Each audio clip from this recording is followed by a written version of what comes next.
Je vais développer la décision du 10 juin 1998, commune de Balma et Leroy-Merlin, rendue par le Conseil d'État. La société anonyme Leroy-Merlin demande l'annulation de l'arrêt de la Cour administrative d'appel de Bordeaux, qui a rejeté ses requêtes tendant à l'annulation des jugements des 26 mai 1994 et 24 novembre 1994, par lesquels le tribunal administratif de Toulouse a prononcé le sursis à exécution, puis l'annulation de l'arrêté du maire de Balma, qui accordait un permis de construire en date du 14 décembre 1993. Sur l'arrêt attaqué en tant qu'il rejette l'appel de la société anonyme Leroy-Merlin contre le jugement du 26 mai 1994. La question en appel était de savoir si le permis de construire du 14 décembre 1993 était légal.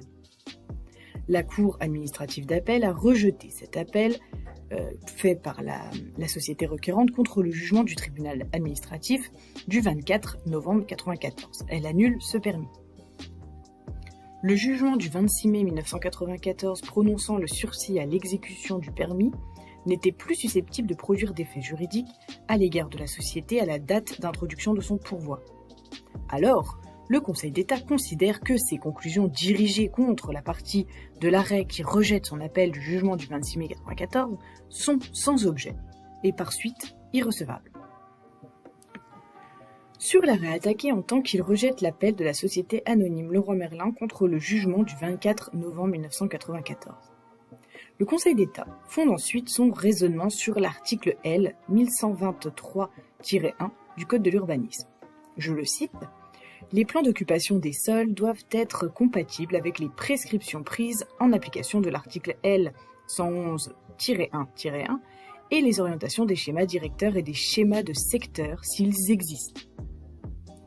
Pour annuler le permis de construire accordé à la société Leroy-Merlin, la Cour administrative d'appel s'est fondée sur le fait qu'il y avait été accordé pour un terrain classé en zone 2 NA par le plan d'occupation des sols révisé de la commune de Balma adopté par la délibération du 27 septembre 1993 et que ce classement était incompatible avec les orientations du schéma directeur d'aménagement et d'urbanisme de la région toulousaine. La zone 2 dont il est question, créée par le plan d'occupation des sols révisé par la commune de Balma, se situe à l'intérieur de la coupure verte de la vallée de l'Aire, prévue par le schéma directeur. Puisque ce schéma prévoit que les coupures vertes devront être inscrites dans les plans d'occupation des sols qui en assureront la protection intégrale, ces dispositions ne sauraient avoir légalement pour effet d'imposer une stricte conformité des plans d'occupation des sols aux prescriptions du schéma directeur en ce qui concerne les coupures vertes. Donc, la CAA a entaché son arrêt d'erreur de droit en se fondant sur ces dispositions pour estimer que le classement de la zone 2 du plan d'occupation des sols révisé de la commune de Balma était incompatible avec les orientations du schéma directeur, alors que la superficie de la zone, rapportée à la superficie totale du territoire de la commune située dans la coupure verte, est très faible. C'est pourquoi le Conseil d'État prononce sur ce point l'annulation. Le règlement de l'affaire au fond.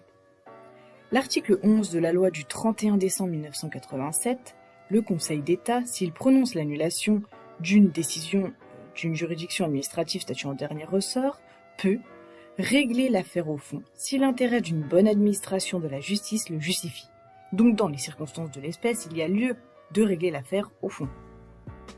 Ici, le Conseil d'État, statuant au contentieux, a confirmé l'annulation prononcée par le tribunal administratif de Toulouse pour ce qui est de la délibération du 27 septembre 1993 du Conseil municipal de Balma approuvant la révision du plan d'occupation des sols.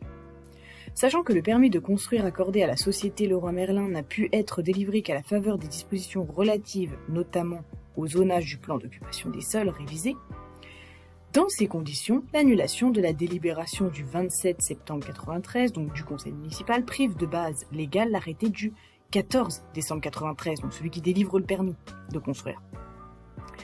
La société Leroy-Merlin n'est donc pas fondée à soutenir que c'est à tort que le tribunal administratif de Toulouse a annulé cet arrêté. Pour conclure sur ce point, je citerai les conclusions de M. Savoie, commissaire du gouvernement dans cette affaire, toute différence est interdite entre la norme supérieure et la norme ou l'opération subordonnée.